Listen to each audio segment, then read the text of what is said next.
Tonight on Free Minds TV, we'll be talking about the Federal Reserve System, healthcare, the Second Amendment, Spongebob Squarepants lighters, the Downsizer Dispatch, and in England, you may no longer be able to swim the whole length of a swimming pool. All that and a whole lot more coming up tonight on Free Minds TV.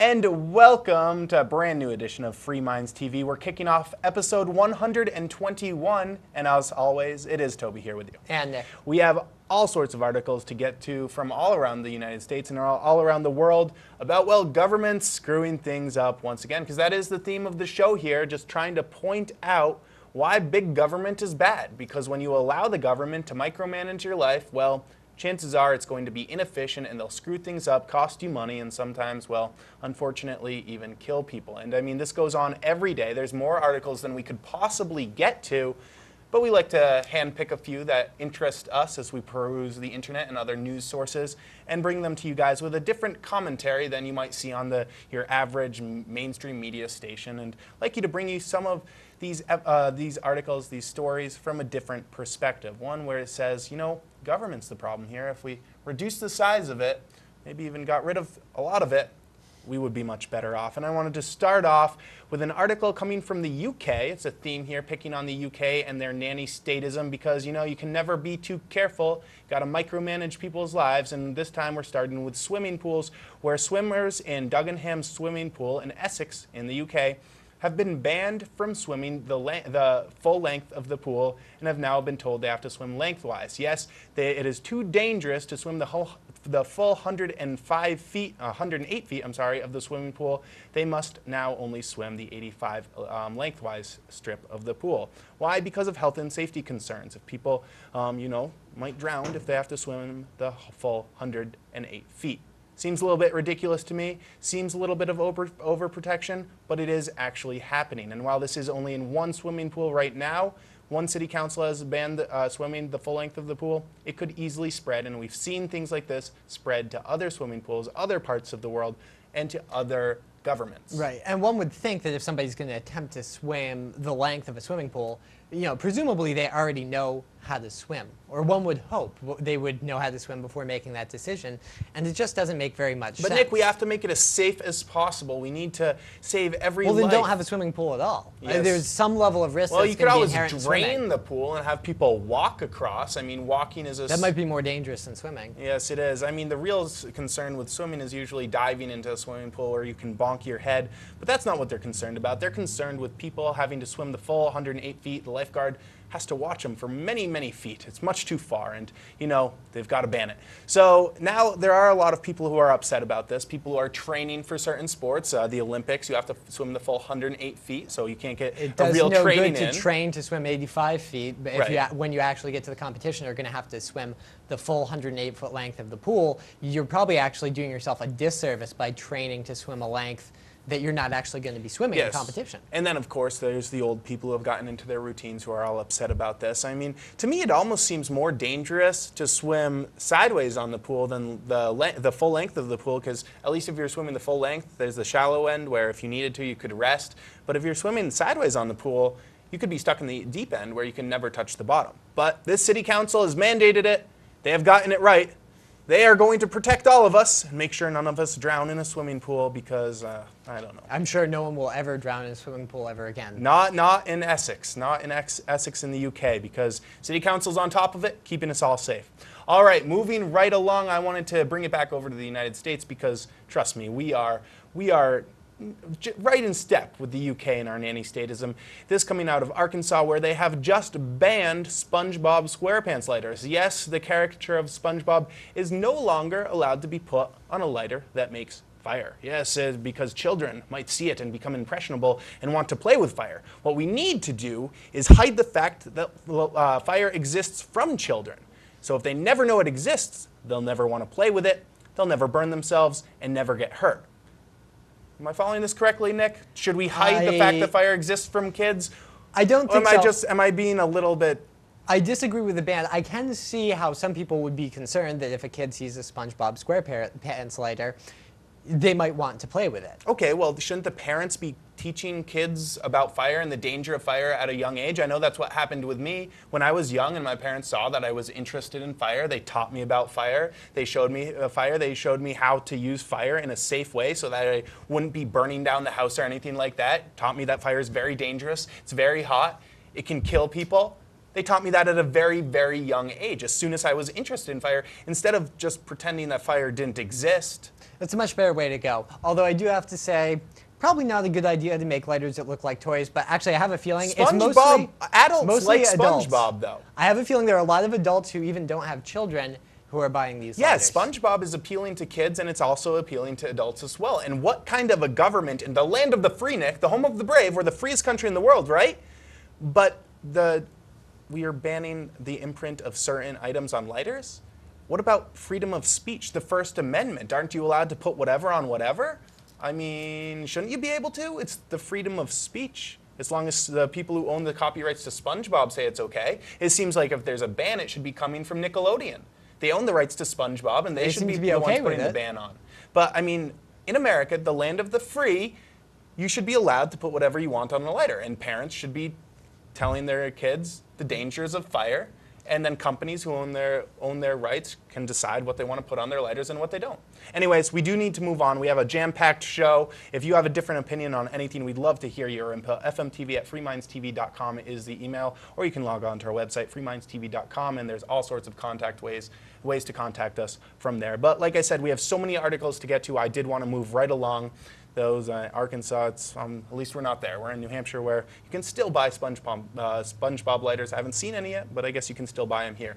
Anyways, moving along to a federal issue, auditing the Fed. Nick, you've got the latest. We've been talking about Ron Paul's Audit the Fed bill that's been currently in Congress, and you have the latest news about that, something about what the American public thinks. Yeah, and actually the news is pretty positive. According to Rasmussen reports, 75% of Americans polled supported auditing the Federal Reserve and making the results of the audit available to the public, as opposed to just 9% of adults polled who said that they disagreed with the idea of publicly auditing the Federal Reserve, and 15% weren't sure. But that's a pretty solid margin of people, 3 out of 4, in support of auditing the Federal Reserve. And you said 15% weren't even sure if we should audit it? That means that the numbers who disagree are very low. What did you say the numbers who disagree? 9% of Americans polled disagreed. Well, it makes sense. I mean, wouldn't we want to know where our money is going? I mean, there are people making boatloads, literally boatloads of money off the backs of the American people, and we have no idea what's going on in the Federal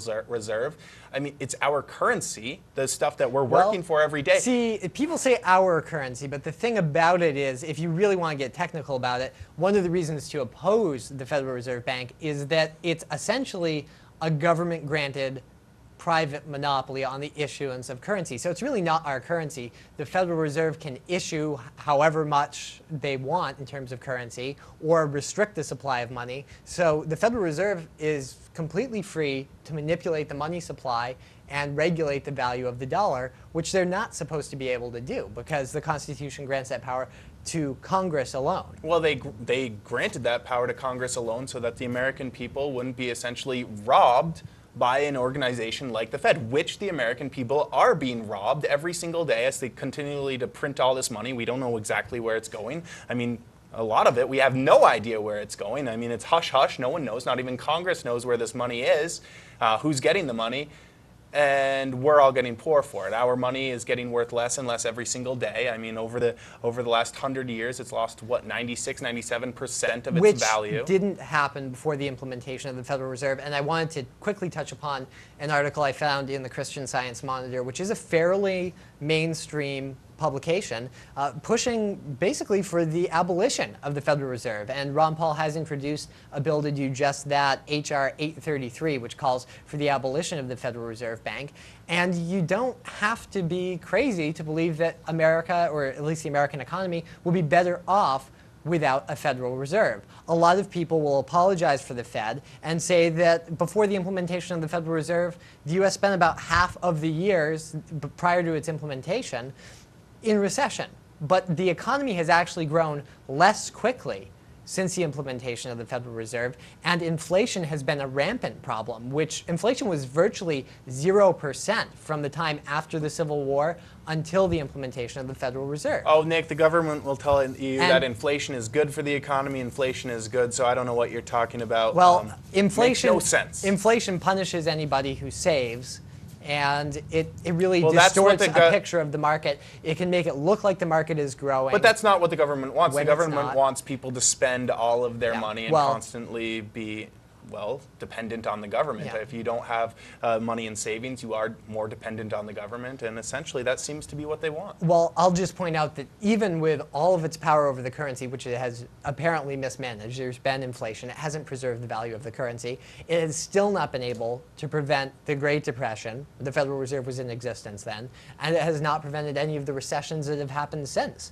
If the Federal Reserve were such a wonderful institution, why is the economy growing less slowly now than it did during the period before it was implemented? I think Nick, it's there are because people the screaming central bank weighs on the economy. There are people screaming at the TV saying that if it wasn't for the Federal Reserve and the administration's quick actions to tell them to dump all this money into the economy, we'd be in a huge depression right now. What do you say to that? No, we probably needed a major correction because of the bubble created by the Federal Reserve's policies. I mean, the Federal Reserve was pumping money into the system, what was called a cheap money policy, where they made it very cheap to borrow money. That's one of the reasons that so many people who probably shouldn't have been taking out massive mortgages were able to do it.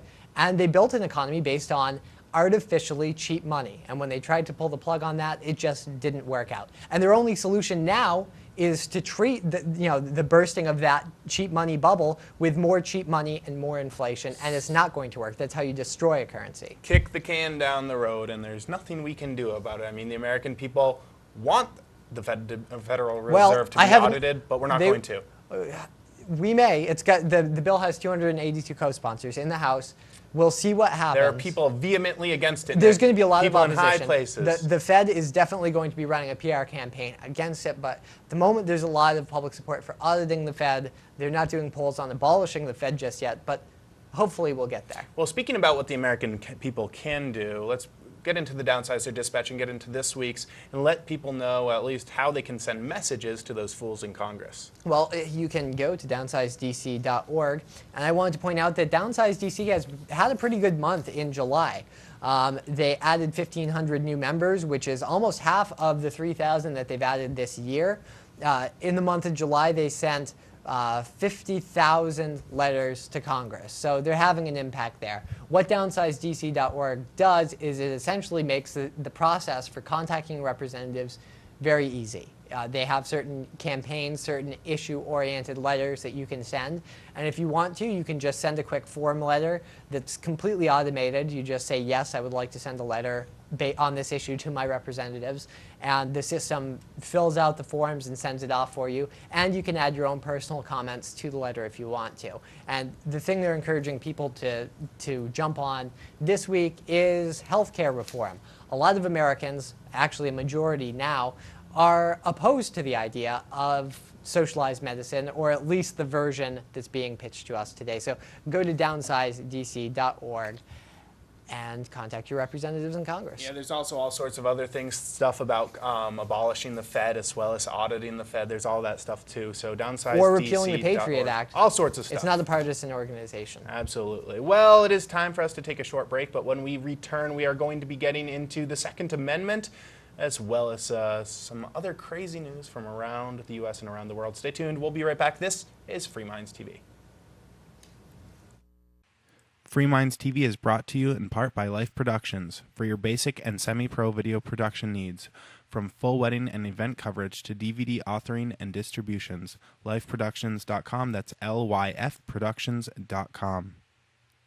This is Glenn Jacobs, and you're watching Free Minds TV.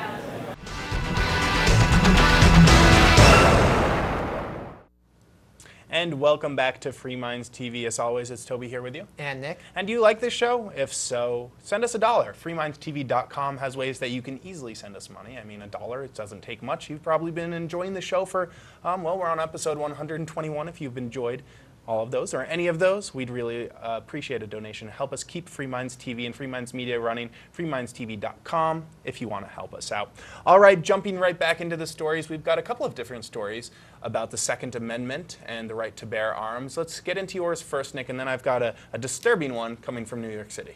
Yeah, well, I've actually got one coming from pretty close. It's in New York State, specifically dealing with Long Island. And apparently gun sales are way up in Long Island, even though the state of New York is not particularly gun-friendly. At least the government is not very gun-friendly. But in Long Island itself, pistol permit applications are up nearly 50%. Now, I'll point out here in New Hampshire, we're a lot more free when it comes to exercising a right to keep and bear arms because you don't need a permit to purchase a pistol. You do need one to conceal a pistol, but you can buy whatever type of firearm you like. But regardless of the restrictions, a lot of New Yorkers are trying to rush in and purchase firearms and get them registered before more restrictions are put in place. I'm not sure how well it's going to work out because if you're registering the guns and the government decides to ban them, they certainly know where to find them.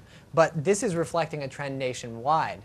And I wanted to point out that it's happening in a place where the government isn't very gun-friendly, but it's happening all across the country. In the first 5 months of 2009, FBI applications for background checks are up over 25% from last year. So there definitely is a continued interest in buying guns, not just because of the political climate, but also a lot of people are concerned about what will happen if the economy gets any worse. They are interested in purchasing firearms primarily for self-defense. So, these aren't just people buying a new hunting rifle. These are people buying guns because they believe they have a right to defend themselves. And unfortunately, they're not sure if that right is going to be respected or at least not infringed upon further than it already is in the future. Yeah, well, Nick, while it's good news that the American people seem to still care about the Second Amendment, there are those, especially those in the government, who are real obsessed with, slipping that under the rug as much as possible and putting as many gun restrictions out there as possible to make sure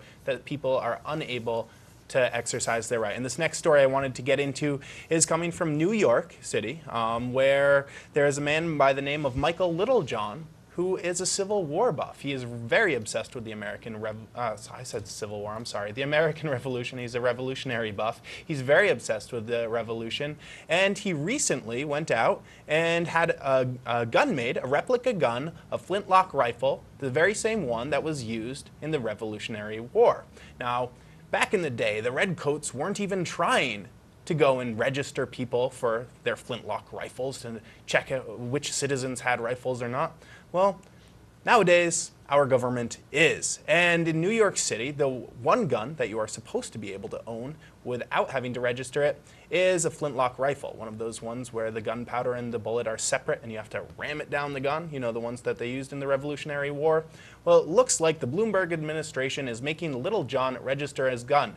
He's fighting back, though. He's saying that he has the right not to register his gun. There's no law that says he did, but that's not deterring the New York City Police Department, which has visited his home and is threatening to arrest him unless he registers his gun. The cops that visited Littlejohn's home say that they have had orders from higher-ups to pursue this case to make sure that he is a good little citizen, register his gun, or he can go to jail. Yeah, and it's a symbolic case because this is the exact same type of gun that was used in the Revolutionary War, and it points out how much less free we are in the respect to keeping and bearing arms now than we were at that period.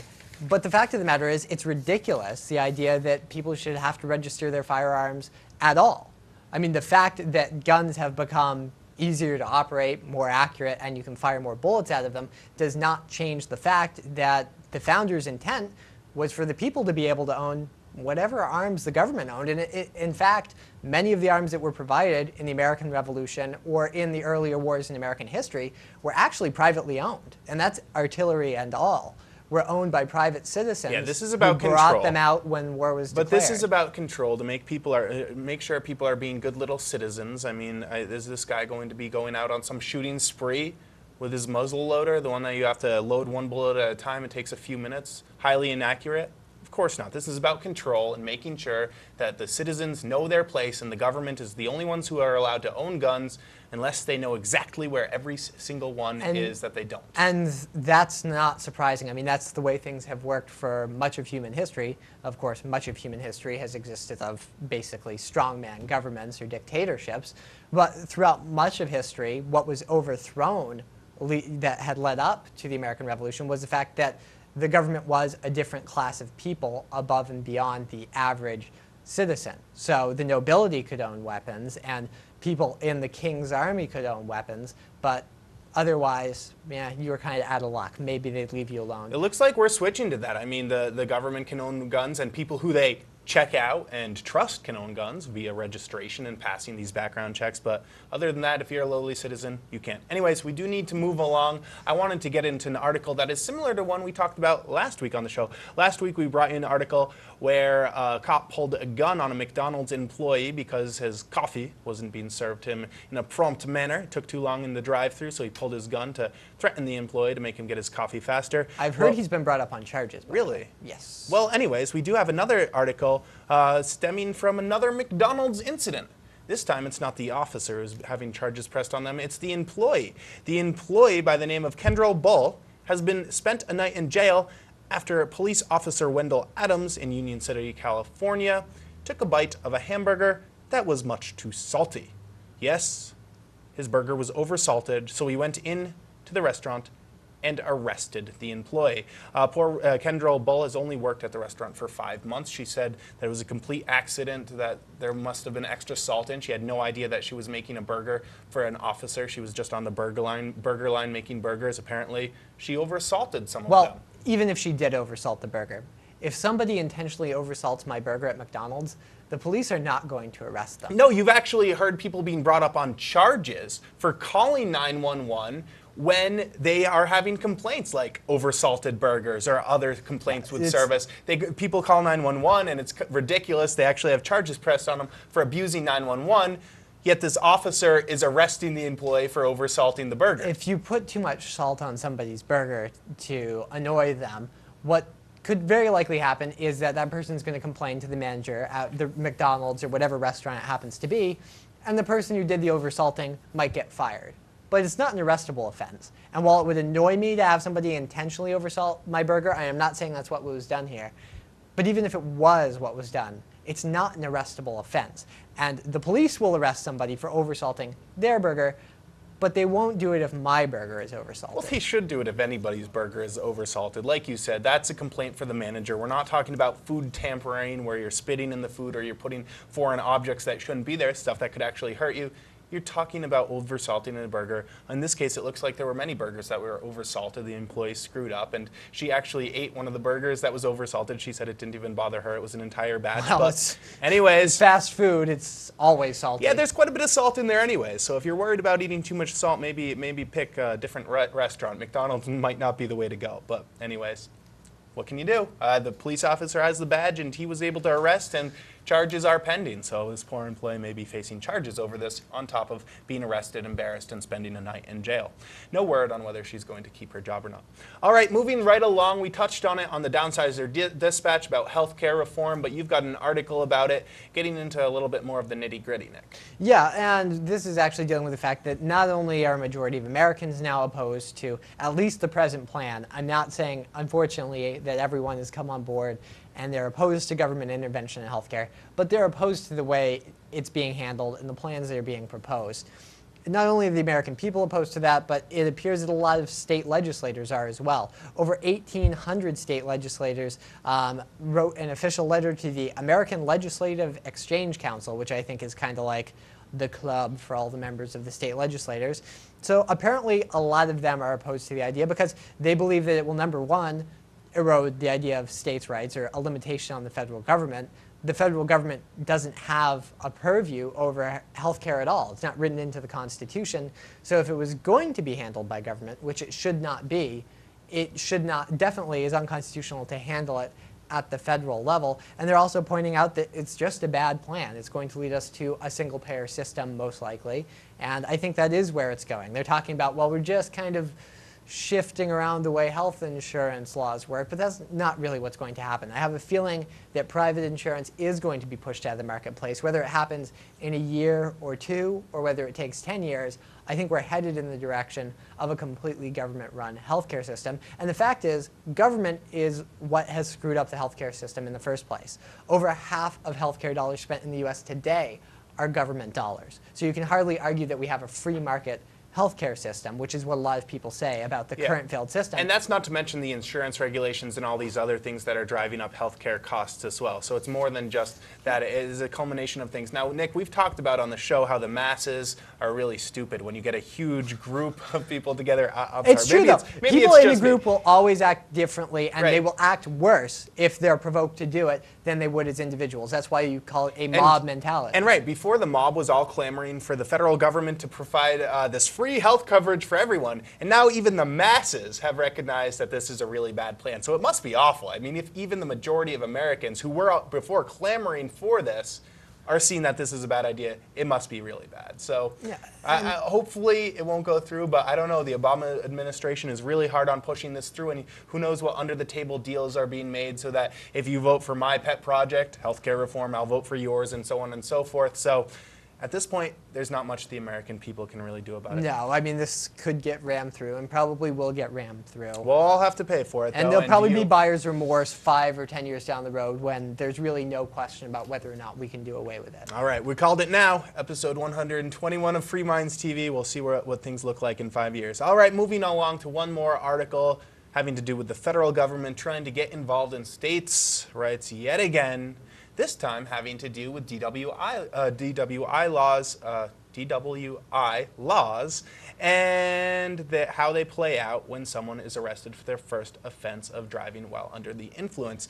Now, right now, it's up to the states to decide what happens to them. But a new federal bill, something tied into the highway transportation bills, will mandate that every single person who is pulled over for a first-time DWI offense will have to have one of those little breathalyzers slipped into their car that they have to blow on before starting the engine. Now, right now, it's up to states to do this. It looks like that almost all the states, 11 of the states have something implemented for this, so that if it's like 3 or 4 times you get a DWI, you have to have one of these the devices implemented into your car. There's 150 vehicles on the road in the U.S. today that have this system. If this bill goes through, though, that'll be in the millions of vehicles on these roads that have to have this, with very high costs. And of course, the enforcement rate of having to enforce this will cost the American people millions and millions, if not billions of dollars. And these systems are not very hard to cheat. If somebody wants to do it, they could have their friend who's sober or below the legal limit blow into the device. In fact, I've heard of people cheating this with like a balloon, and somebody else will just blow into the balloon. Any moist, warm air will get by this system. Yes, absolutely. And I mean, of course, there are going to be unintended consequences for this. They aren't actually going to force states to do it, but it is tied into the highway money, so it would be a penalty, sort of like not wearing a seatbelt, which New Hampshire still doesn't do. Who knows? Maybe some states will actually hit in the highway funding. Maybe some states will rebel against that. But we are out of time. Join us at freemindstv.com for more archives of TV side blogs and a whole lot more ways to help the show, all at freemindstv.com. Until then, it has been Toby here with you. And Nick. Have a great night.